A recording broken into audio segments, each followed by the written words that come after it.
The attorney arrived at my mother's hospital room on a Tuesday afternoon. I was not called. My sister was already there. And 11 days later, my mother was gone, and everything she had ever owned belonged to someone who had made sure I was 40 minutes away when the pen touched the paper. Welcome back to the channel. Get comfortable. Let me tell you what the nurse remembered. My name is Patricia Holloway. I am 52 years old. I live in Raleigh, North Carolina, and I grew up in a household where my mother, Eleanor Holloway, was the kind of woman who made every room she entered feel more organized simply by being in it.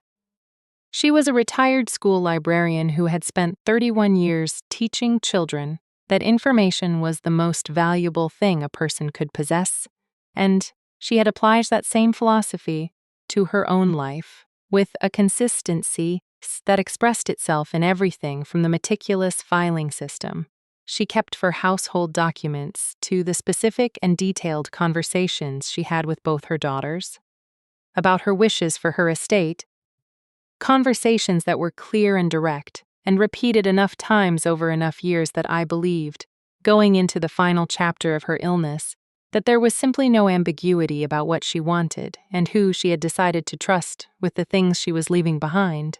My mother had 2 daughters. I was the older, by 4 years, and my sister's name was Renee. I want to spend some time telling you about Renee before I tell you about what she did, because I think the honest version of this story requires me to present her as a full person rather than simply as the person who did a terrible thing, and because I think understanding who she was before that Tuesday afternoon in the hospital helps explain, if not excuse, the specific mechanics of how she got there. Renee was charming in the specific way that some people are charming, genuinely and effortlessly, in a way that made rooms respond to her and made people want to be near her and made her extremely good at the particular skill of making each individual person she talked to feel like the most interesting and valued person in her immediate world. She had used this charm to build a career in real estate that had been, for most of her adult life, genuinely successful. And she had used it in her personal life to maintain a wide circle of friends and acquaintances who spoke about her with a warmth that I had always found slightly difficult to reconcile with the version of Renee I knew from inside the family. The version that was occasionally calculating in ways her public presentation never suggested. Renee and I had been close for most of our lives. I want to be honest about this because I think it matters for understanding the specific nature of the betrayal. We were not simply sisters who tolerated each other. We were sisters who had chosen each other, who had called each other through difficult marriages and professional setbacks, and the particular challenges of middle age, who had sat at our mother's kitchen table hundreds of times over 40 years talking about our lives with the ease of people who knew each other well enough to skip the parts that did not need explaining. I had trusted Renee in the way that you trust someone you have known for 40 years and chosen to love and believed, with genuine confidence, that the choosing was mutual. Our mother's illness began 3 years before her death, a progressive neurological condition that her doctors had described from the beginning as a long decline rather than a sharp one, the kind of illness that takes its time and announces its stages gradually rather than arriving all at once. In the first year, she was largely herself, sharp and organized and fully capable of managing her own affairs, and she used that first year to do the things that capable people do when they understand that their capability has a timeline. She updated her will. She reviewed her financial accounts and confirmed beneficiary designations. She had a long conversation with both Renee and me together, sitting in her living room on a Sunday afternoon, in which she told us clearly and specifically what she had decided and why. The house, which was the primary asset, was to be split equally between us. The investment accounts, modest but real, were to be split equally. Her personal belongings were to be divided between us according to a list she had written out by hand and filed with her attorney, a list she showed us that afternoon, so there would be no ambiguity later about what she had wanted for the specific objects that carried specific meaning. I left that Sunday afternoon feeling the particular peace of a family that has handled a difficult conversation well, the peace of clarity and documented intention, and the belief that love and practicality had been brought into alignment in a way that would protect everyone when the time came. I drove home to Raleigh with my mother's voice still clear in my mind, her specific and careful language about equal and fair in both of my girls. And I did not imagine, driving home on that Sunday evening, that any of what she had said would eventually be treated as though it had never been said at all. The decline accelerated in the second year in ways that her doctors had prepared us for, but that preparation had not fully made easier to witness. Her memory became unreliable in specific and identifiable ways, losing recent information more readily than older memories, sometimes confusing the present moment with the past one, occasionally losing the thread of a conversation she had been engaged in only minutes before. She remained emotionally present in ways that mattered, still herself in the ways that felt most like her, still capable of warmth and humor, and the specific attentiveness she had always brought to the people she loved. But the sharpness that had always been the defining quality of her intellect was dulling at the edges in ways that were visible and progressive, and that required both Renee and me to take on increasing responsibility for the management of her daily life. We had agreed in the early stages of the illness that we would share this responsibility. We lived in different cities, I in Raleigh and Renee in Charlotte, both approximately the same distance from our mother's house in a small city between us, and the agreement was that we would alternate weeks, each of us taking primary responsibility for her care on a rotating schedule that would prevent either of us from carrying the full weight alone. This arrangement worked reasonably well in the first year of the decline, when the care required was manageable and the rotation was genuinely balanced. In the second year, as the needs increased, the balance shifted. Not dramatically, not in any single week that could be pointed to as the moment the arrangement broke down, but gradually, in the specific way that caregiving arrangements shift when one person's availability decreases and the other person absorbs the difference without anyone formally acknowledging that the absorption is happening. Renee's real estate business had, in the second year of our mother's illness, entered a particularly demanding period. She had several large transactions in progress simultaneously, and she was, by her own account, stretched thin in ways that made her weeks with our mother increasingly compressed and occasionally shortened. I absorbed the difference. I drove to our mother's house more frequently, stayed longer, handled more of the appointments and the medication management, and the coordination with the medical team. I do not tell you this to establish myself as the selfless caregiver and Renee as the absent one, because the reality was more complicated than that framing suggests. Renee did show up. She did contribute. But the weight was not equal in the second year, and by the third year, when our mother's condition had progressed to the point where her care required daily attention, the imbalance had become significant enough that I was, by any honest accounting, carrying the majority of it. Stay with me. Because what was happening between Renee and our mother during this period, in the conversations and the visits that I was not present for, is the part of the story that I only fully understood much later, and the understanding of it changed the shape of everything I had previously believed about those months. Our mother's financial situation was, I learned in the aftermath of everything that happened, more complicated than I had understood it to be during the years of the illness. The house, which I had always understood to be owned outright, had a small remaining mortgage, taken out several years earlier for reasons I was not fully aware of. The investment accounts, which I had understood to be modest but stable, had been reduced over the years of the illness by the costs of her care, costs that were significant and ongoing, and that had depleted the accounts more than either Renee or I had fully tracked in the day-to-day focus on managing her needs. The net estate, when I eventually had a full accounting done, was considerably smaller than I had assumed, based on our mother's Sunday afternoon conversation years earlier. But it was not negligible. And the house in particular represented a meaningful asset in a real estate market that had appreciated significantly in the years since our mother had purchased it. I did not know, during the 3rd year of the illness, that Renee was having financial difficulties of her own. I learned this later, from multiple sources, in the way that you learn things about people's private circumstances after an event forces those circumstances into the open. Renee's real estate business had not simply been busy during the 2nd year of our mother's illness. It had been struggling in ways that the busyness had partially obscured, and that Renee had not disclosed to me, or, as far as I could determine, to anyone outside her own immediate household. Several large transactions had fallen through in ways that affected her income significantly. She had debt that I had not known about.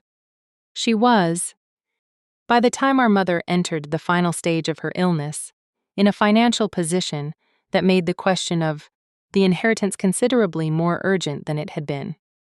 In the early years when the estate planning conversation had felt like a someday matter rather than an immediate one. I want to be careful here, because I think it is important to distinguish between understanding why someone did something and accepting that what they did was acceptable, and I do not want the explanation I am offering of Renee's circumstances to function as an excuse for what she did. It is not an excuse. It is context, and the context helps explain the specific shape of what happened, without making that shape any less wrong. A person in financial difficulty who looks at an aging parent's estate and begins calculating how to maximize their own portion of it is still a person who has made a choice. And the choice Renee made was one I cannot defend regardless of the circumstances that preceded it. Our mother was admitted to the hospital for the final time in late September. A hospitalization that her doctors made clear from the beginning was not one she was likely to recover from. The kind of admission that carries the specific weight of transition rather than treatment. She was conscious and communicative in the early days of that admission, less so as the days passed, and the medical team was managing her comfort, rather than pursuing any active intervention that might extend a life that was clearly in its final weeks. I was there most days. I drove from Raleigh every morning for the first week and stayed until evening, sitting beside her to bed, holding her hand, talking to her about small things when she was awake and alert enough to engage, and simply being present when she was not. Renee was there less frequently, citing the demands of her business, and I accepted this explanation because I had been accepting versions of it for 2 years, and because the genuinely important thing in those days was being present for my mother, rather than accounting for who was present more consistently. What I did not know, because no one told me, and because I had no reason to look for it, was that Renee had contacted an estate attorney. Not the attorney our mother had used for her original estate planning, a woman named Catherine Marsh, who had known our mother for years, and who had prepared the will and the associated documents I believed were in effect. A different attorney, a man whose name I would learn later, who had no prior relationship with our mother, and no knowledge of the estate planning she had already done and the wishes she had already documented. Renee had contacted this attorney and arranged for him to come to the hospital. He came on a Tuesday afternoon. I was not there that Tuesday. I had driven back to Raleigh the previous evening to handle several things at my own job that could not be further postponed, with the understanding that I would return the following morning, and I had spoken to my mother by phone that Tuesday morning, a brief call in which she had been tired but present, and she had told me she loved me, and I had told her I would see her tomorrow, and neither of us had known that tomorrow was going to be too late for the conversation that mattered most. The attorney came on Tuesday afternoon. My sister was there, My mother signed documents that transferred the primary ownership of her estate, including the house and the remaining investment accounts, to Renee, with a provision for a small, specific bequest to me of personal items. The documents were witnessed and notarized in the hospital room, and no one called me. My mother died 11 days later, on a Friday evening, with Renee present and me 40 minutes away, having been called too late to arrive in time. I have made a certain peace with this, the not being there, because I understand that the timing of these things is not always controllable, and because I believe my mother knew she was loved, regardless of who was physically present in the room in her final minutes. What I have not made peace with, and do not expect to, is what I discovered 3 weeks later in the lawyer's office. The will reading was attended by Renee, myself, and the attorney who had prepared the new documents. Catherine Marsh, our mother's longtime attorney, was not present, because the document being read was not Catherine's document. It was the other attorney's document, the one prepared on that Tuesday afternoon, and as he read through it in his careful, professional voice, I felt something that I can only describe as the ground shifting underneath me. A slow and terrible reorganization of everything I had understood about the previous 3 weeks and the previous 3 years and the previous 40 years of being someone's sister. I did not make a scene in that office.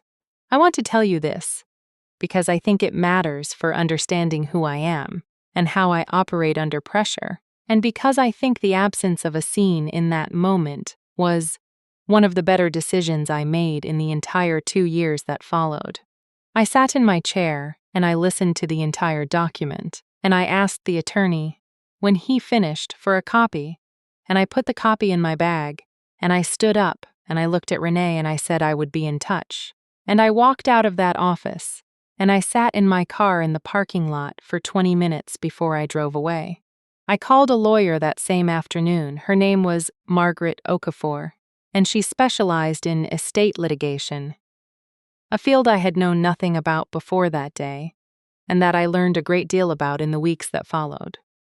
I told her everything I knew, which at that point was limited to the existence of the new document and the timeline of its signing.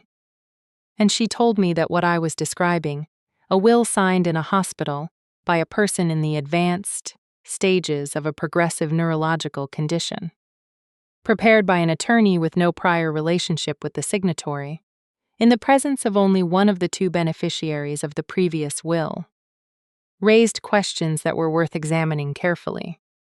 She asked me to bring her every document I had related to my mother's original estate planning. I brought her the copy of the original will, the notes from the Sunday afternoon conversation, a series of emails my mother had sent me over the years referencing her intentions, and a folder of medical records I had accumulated as part of managing her care, records that included detailed assessments of her cognitive status at various points in the progression of her illness. Margaret reviewed everything and came back to me 10 days later with an assessment that was careful and precise and honest about both the possibilities and the limitations of what I was facing. She told me that challenging a will required specific legal grounds and that the most applicable grounds in my situation were 2. The first was lack of testamentary capacity, which required demonstrating that my mother had not possessed the cognitive ability to understand the nature and effect of the documents she was signing at the time she signed them. The second was undue influence, which required demonstrating that Renee had exerted pressure or manipulation that overrode my mother's own free will in making the decisions reflected in the new document. She told me that both of these grounds were legitimate avenues given the circumstances, but that both required evidence, specific and documented evidence, beyond my own account of what I believed had happened. I want to tell you about the weeks I spent looking for that evidence, because I think this period is the most important part of this story, and the part that I want to describe most carefully. I went through everything, my mother's medical records in detail, looking for documentation of her cognitive state in the weeks immediately preceding the signing. I contacted Catherine Marsh, the original attorney, who told me she had not been informed of any changes to the estate plan, and who expressed, in the careful language of a legal professional, significant concern about the circumstances I was describing. I contacted the hospital's patient advocacy office and asked whether there were records of the attorney's visit, the signing, the witnesses, and the notary. There were records. The visit had been logged. The witnesses were identified, and one of the witnesses was a nurse named Gloria Simmons, who had been on duty that afternoon and whose name appeared on the notarized documents as a witness to my mother's signature. I want to tell you about the moment I found Gloria Simmons because I think it is the moment the entire story turned, and I think it deserves to be told with the precision it earned. Margaret located Gloria through the hospital's records and reached out through the appropriate legal channels, a formal request for a witness interview as part of the estate challenge process. Gloria agreed to speak with us. We met in a conference room at Margaret's office on a Wednesday afternoon in February, 4 months after my mother had died, and Gloria Simmons walked in and sat down across from us. And I understood immediately, from the specific quality of her attention and the directness of her manner, that she was someone who was going to tell the truth, regardless of whether the truth was convenient. Gloria had been a nurse for 26 years. She was in her early 50s, precise and unhurried in the way of someone who had spent decades in an environment where precision and the absence of hurry were both professional and ethical requirements. She told us what she remembered about that Tuesday afternoon, and she remembered a great deal, because she had been troubled by what she witnessed and had, she told us, written notes about it in her personal journal. That same evening, notes she had kept because something about the situation had felt wrong enough that she had wanted a record of her own observations. She told us that my mother had been in a significantly diminished state on that Tuesday afternoon, more diminished than she had been in the preceding days, which was consistent with the natural fluctuation of her condition, but which had been, on that specific afternoon, pronounced enough that Gloria had noted it in the clinical record as a period of reduced responsiveness and orientation. She told us that my mother had been confused about where she was during portions of the attorney's visit, had asked twice who the man in the suit was, and had at one point called Renee by our mother's own sister's name, a sister who had been dead for 15 years. She told us that the signing of the documents had been, in her observation, assisted in ways that concerned her, with Renee guiding our mother's hand in a manner that went beyond simple physical support, and that had seemed to Gloria more like direction than assistance. She told us that she had hesitated to sign as a witness and had said so to the notary, and that the notary had told her that the attorney had assessed capacity and that her role as a witness was simply to attest to the fact that the signature had been made, not to make her own capacity determination. Gloria told us all of this in the same calm and direct voice, and when she finished, she said she had thought about that afternoon many times since, and that she was glad someone had asked her about it, because she had not felt right about what she had witnessed and had not known what to do with that feeling until now. Margaret asked her whether she would be willing to provide a formal affidavit attesting to what she had told us. Gloria said yes without hesitations. The affidavit changed everything. Not immediately, not without additional work, but it changed the shape of what was possible in a way that nothing else had. Margaret filed the formal challenge to the will on the grounds of lack of testamentary capacity and undue influence, supported by Gloria's affidavit, the medical records documenting my mother's cognitive state in the weeks surrounding the signing, the evidence of the original estate planning, and my mother's clearly documented prior intentions, and a statement from Catherine Marsh regarding the circumstances of the new document's preparation. I want to tell you about the conversation I had with Renee after the challenge was filed, Because I think it is the most important conversation in this story, and because I want to be honest as what it was and what it was not. Renee called me 2 days after she was served with the legal documents. Her voice was different from any version of her voice I had heard in 40 years of knowing her. Stripped of the warmth and the ease that had always characterized it, flat in a way that told me she had been sitting with what she had done long enough that the performance she usually relied on was not available to her in that moment. She said she had not meant for it to happen the way it happened, she said. Our mother had been frightened and confused, and that the conversations they had had in the final weeks had led her to believe that our mother wanted to make changes to ensure Renee's financial security. She said she had told herself it was what our mother wanted. She said it in a way that told me she was not entirely sure she believed it herself.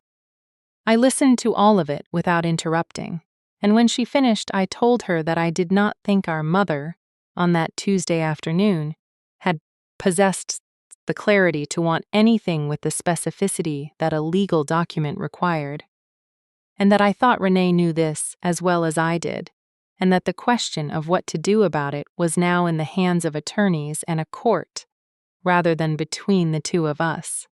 She was quiet for a long time after I said this. Then she said she was sorry. I told her I heard her. I did not tell her it was okay because it was not okay, and I was not willing to say something untrue in order to make the conversation easier for either of us. The case did not go to trial. 4 months after the challenge was filed, Renee's attorney contacted Margaret with a proposal for mediated settlement. The settlement that was eventually reached, after 3 sessions of mediation that I found exhausting and painful, in ways I had not fully anticipated, restored the distribution that my mother's original will had specified. The house was to be sold and the proceeds split equally. The investment accounts were to be split equally. The personal belongings were to be distributed according to my mother's handwritten list, the list she had shown us on that Sunday afternoon years earlier, when everything had still been clear and settled and trusted. I want to tell you about the personal belongings in particular, because I think the distribution of them is the part of the aftermath that mattered most to me emotionally, more than the financial settlement, more than the legal vindication.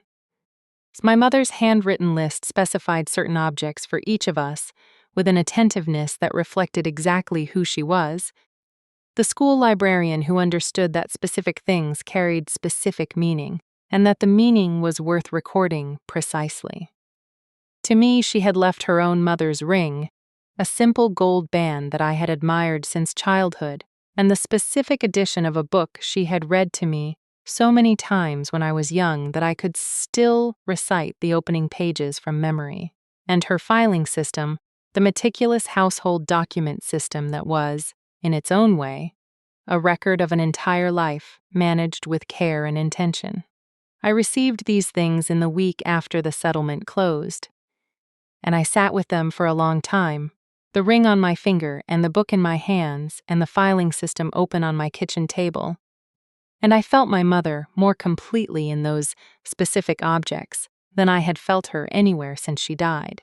I want to tell you where things stand now, because I think honest endings matter, and because the honest version of where things stand with Renee is more complicated than either a complete rupture or a full reconciliation would suggest.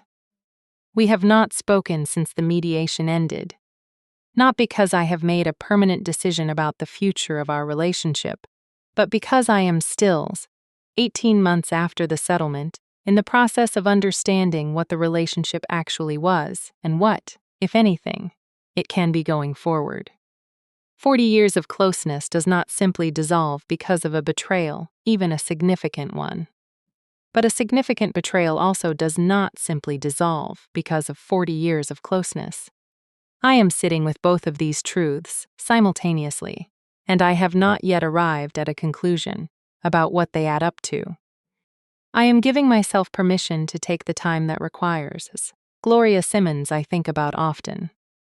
I think about her sitting at her kitchen table that Tuesday evening, writing in her journal about something that had felt wrong, not knowing whether her notes would ever matter to anyone. Simply keeping a record because her own sense of what was right required her to keep one.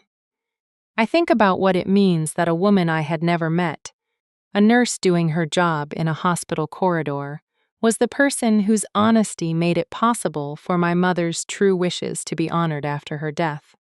I sent Gloria a letter after the settlement closed, a real letter, handwritten, in which I told her what her willingness to speak had meant and what it had made possible. She wrote back, a brief note in precise handwriting, in which she said she was glad it had helped, and that she had thought about my mother sometimes in the month since, and hoped she was at peace. I told her I believed she was. My mother's house sold in the spring, a transaction that was straightforward and final, and that produced the proceeds that were split as she had always intended. I used my portion to pay off the remaining mortgage on my own home, a decision that was practical and that also felt, in a way I found difficult to articulate precisely, like honoring what she had worked for.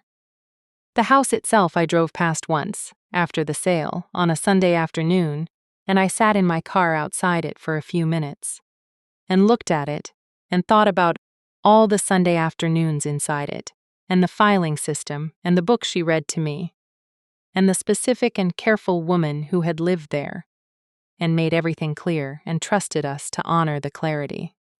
I did not stay long.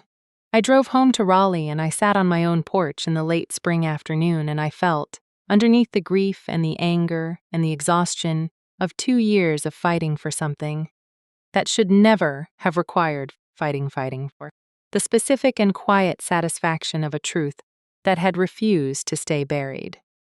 If someone in your life has used a moment of vulnerability, yours or someone you loved, to take something that was never theirs to take, I want you to know that the truth of what actually happened does not disappear simply because someone has covered it with a document. It waits. It waits in journals and medical records and the memories of people who were present and who have their own sense of what is right.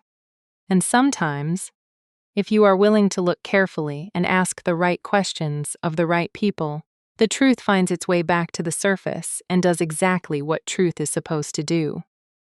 Tell me your story in the comments. I am here, and I read every single one.